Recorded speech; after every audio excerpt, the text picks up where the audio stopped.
eine solche seltsame Mischung. You don't get a striking combination like Kurt Körber all that often. Ich habe keinen Mann mit dieser Ausdauer. I've never met a man with the sheer stamina, creativity, optimism, and the sense of conviction that he had. As in, I'll make it, I can do it. Seine große Begabung war es, zu Menschen. I believe that his great gift was to find common ground with others, and then to bring people together in a way that overcame formality, differences in rank, and anything else that might stand in the way. Sonst immer im Wege steht. I'd say that the more Kurt Körbers there are, the better it is for society, because it's people like him who bring our society and economy forward. Es war das Mitten im Leben stehen wollen. His desire to be in the thick of it, and of course his ability to spot things that could be changed by sheer force of ideas and then brought into public view, that's what drove him. He was an idealist in this respect. Auch ein Weltverbesserer. Ich gehöre ja zu denen, die sehr wohlhabend geworden sind. Und ich bin der Meinung, dass gerade die I've managed to become very wealthy, and I think that the asset-rich should volunteer to put their wealth to work in the performance of ethically oriented tasks. Mittel abgeben für ethisch orientierte Aufgaben.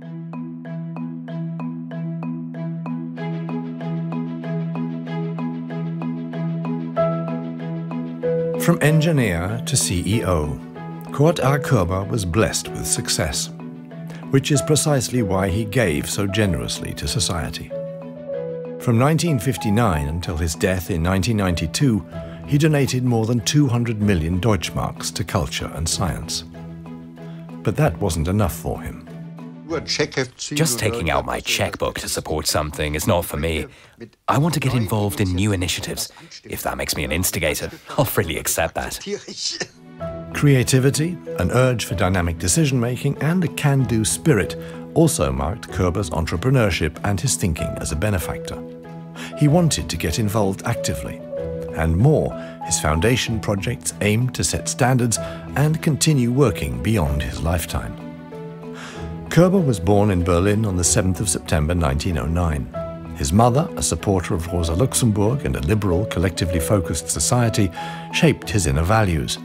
She remained his most important moral authority throughout his life and long after he had become a major entrepreneur and benefactor. Having tinkered with radios as a boy, Körber registered his first patent at the age of 15. Around 200 more would follow in the course of his life, including the rotating drum used for the German lottery. The technically minded young Körber went off to Mittweida in Saxony to study engineering. In 1933 he married his childhood love Anna-Katharina Hiller, against the advice of his parents, and moved to Dresden. The marriage was to last a lifetime. The talented Körber joined Universelle Werke, a mechanical engineering firm, and rose to become technical director. As an important element of Germany's war economy, Universelle Werke began producing armaments, which involved both foreign and forced labor. Körber joined the Nazi Party in 1940. He himself regarded this as a necessary formality, not entailing any spiritual closeness to National Socialism. Körber survived the 1945 bombing of Dresden by pure chance. He managed to get through the post-war years despite the hardship, as everyone rolled up their sleeves and got stuck in. Körber's desire to recreate the exhilaration of a common awakening would mark many of his future projects. With the war over, Körber founded Hamburger Universelle, or Hauni. It all began in a basement room in the Hamburg district of Bergedorf, repairing scrap-worthy cigarette machines with a carefully selected team of employees and fresh ideas. Körber and his team didn't just develop ingenious inventions. The incipient success of Hauni was also based on one of his special entrepreneurial instincts. The key to a successful patent is finding a gap in the market. And when you find that gap, for a less harmful cigarette, for example, coming up with the technical solution is what produces the thrill of the hunt. Yet the hard part is finding that decisive market niche in the first place. The ability to spot what's missing. Without it, Körber would probably not have become a multimillionaire. He invested in the development of a machine for making filter cigarettes well before American researchers in the 1950s started warning of the dangers of smoking, thus creating a demand for filter cigarettes. Howley was the only company that could deliver immediately and shipped machines all over the world. This marked the start of the rise to global player status of what would become Körber AG, an international technology group and supplier of machinery, industrial equipment and digital solutions for the logistics, tissue and pharmaceutical industries. Körber soon began to give some of his profits back to society.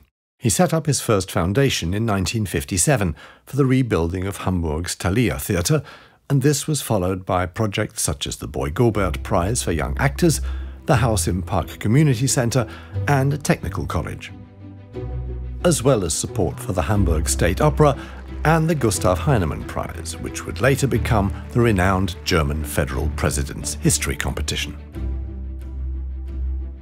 The entrepreneur's eponymous Körber-Stiftung continues to be one of the largest organizations of its kind in Germany. It employs more than 100 people in Hamburg and Berlin, dedicated to more than 40 projects in such fields as innovation, international dialogue, and vibrant civil society. Körber wanted his donations to yield a spiritual, social, or political return.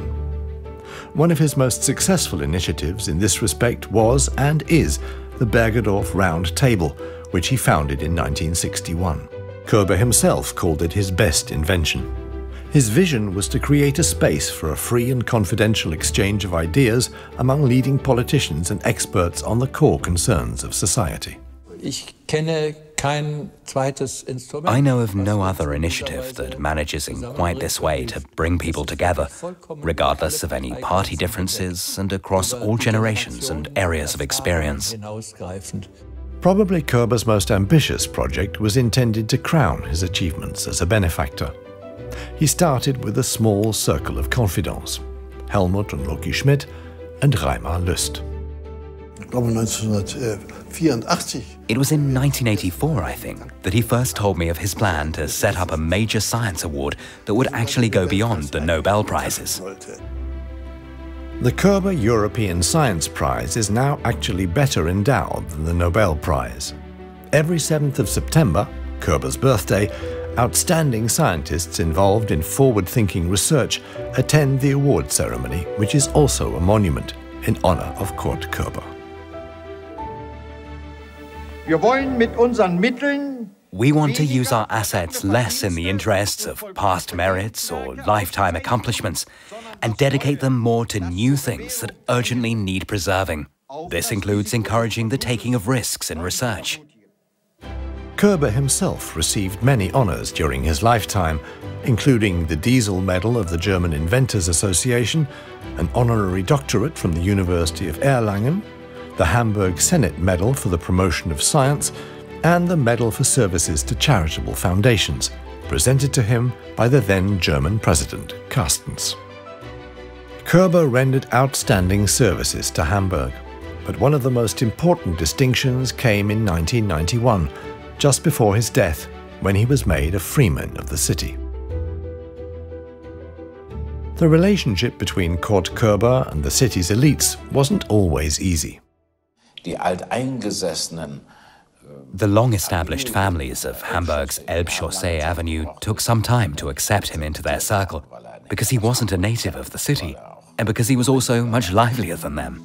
Körber established his own circle of friends in Hamburg, which included artists, intellectuals, scientists, and politicians. Together they celebrated extravagant and occasionally bizarre parties. Körber was himself a talented artist and painted portraits of many friends and houseguests with great passion. He also liked to paint at his holiday house in Bavaria, where he was able to relax with his wife Annie. Their lifelong marriage remained childless, but this gave Körber greater scope to engage in his charitable works. You see, I have a quotation from Immanuel Kant written on a wall in my house. The more you think, the more you've done, the longer you've lived. And I'd like to think that what I've been able to build up can be passed on to future generations. That's how we carry on living.